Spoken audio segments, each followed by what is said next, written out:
আসসালামু আলাইকুম। আজ উস্তা ভাজি করব। খুবই সিম্পল, দেখতেই পাচ্ছেন কতটা লোভনীয় হয়েছে।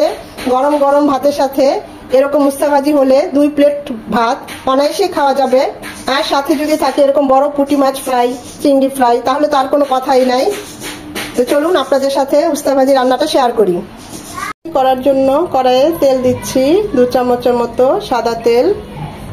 এই করলা ভাজির একটা বিশেষত্ব আছে, সেটা হচ্ছে আমি বাগানে মানে বারান্দায় গাছ লাগিয়েছি সেই উস্তা। আসলে করলা না, এটা একটা উস্তা। তো অনেকগুলো ছোট ছোট, আজকেও 3-4টা পেরে একসাথে করে নিয়েছি। আমার আম্মা আমাকে এই বিচিগুলো দিয়েছিল যে এটা লাগিয়ে দেখো। তো আরো আছে 4-5টা, ওগুলো খুব ছোট ছোট।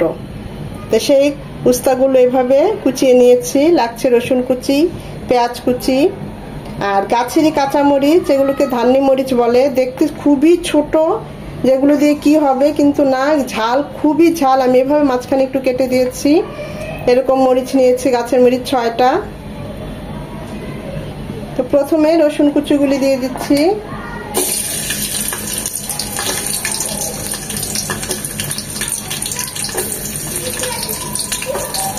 এটা 1 মিনিট হবে। রসুন কুচিটা 1 মিনিট হওয়ার পর দিয়ে দেবো একটা পেঁয়াজ কুচির, হাফ পেঁয়াজ। ভাজা ভাজা হবে। রসুনগুলো লাল লাল হয়ে গিয়েছে, পেঁয়াজটা নরম হয়ে এসেছে। খুব সুন্দর একটা রসুন কুচি থেকে অ্যারোমা চলে এসেছে। এই পর্যায়ে দিয়ে দিব কুচানো চিংড়ি, ছোট ছোট চিংড়ি। একটু লবণ আর একটু হলুদ দিয়ে মাখিয়ে নিয়েছি, সেটা এখন দিয়ে দেবো এখানে। এটাকে 1 মিনিট ভেজে নেব। চিংড়িগুলোকে 1 মিনিট ভেজে নেওয়ার পর এখন দিয়ে দিব সেই করলা আর এই কাঁচামরিচ একসাথেই। এখানে আমি 6টা কাঁচামরিচ দিয়েছি, এতে প্রচুর ঝাল হবে।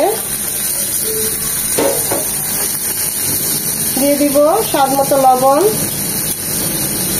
লাগলে পরে আবার দিব।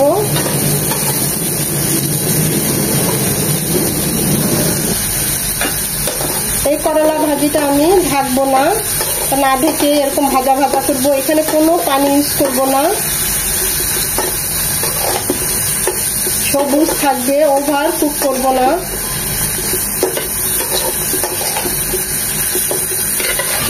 গাছের জিনিস একসাথে বড় হয় না, প্রতিদিন 2-3টে করে হয় বড়, তা একসাথে পারাও যায় না।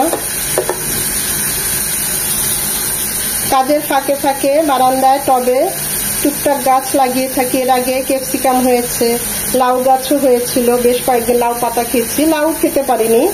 এখন একটা কুমড়া চারা লাই হচ্ছে, প্রচুর ফুল আসছে, জানি না কতটুকু কি হয়। আমি শখের থেকেই করি। মরিচ গাছটা প্রচুর মরিচ এসেছে। একদম ভাজা ভাজা হবে। দিয়ে দেবো একটা ছোট আলু, এভাবে একদম চিকন চিকন করে কুচিয়ে নিয়েছি।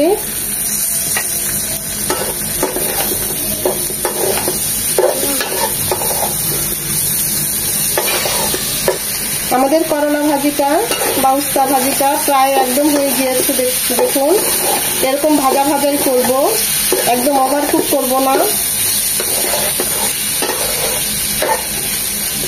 আমি টেস্ট করেছি, সচরাচর উস্তা খুব তেতো হয়, কিন্তু নিজের গাছ বলে বলছি না, অতটা তিতা লাগলো না।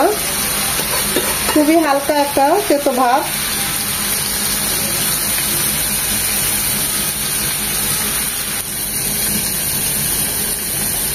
চুলাটা এখন অফ করে দেব। উস্তা ভাজি একদম তৈরি। দেখুন কতটা লোভনীয় হয়েছে, খুবই ভালো হয়েছে। আমি টেস্ট করেছি।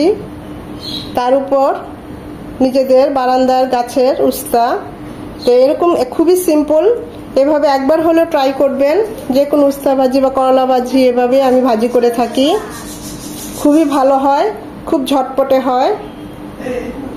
উস্তা ভাজির সাথে এরকম চিংড়ি ফ্রাই, পুঁটি মাছ ভাজা হলে তো আর কোনো কথাই নেই। ভিডিওটা দেখে যদি একটু ভালো লেগে থাকে অবশ্যই একটা লাইক দিবেন, কমেন্ট করতে ভুলবেন না। আর আজ যারা আমার চ্যানেলে নতুন, অবশ্যই চ্যানেলটা সাবস্ক্রাইব করবেন, অবশ্যই লাইক দিবেন, প্রতিটা ভিডিও দেখবেন, তখনই আমাদের এত কষ্ট করার সার্থকতা হয়।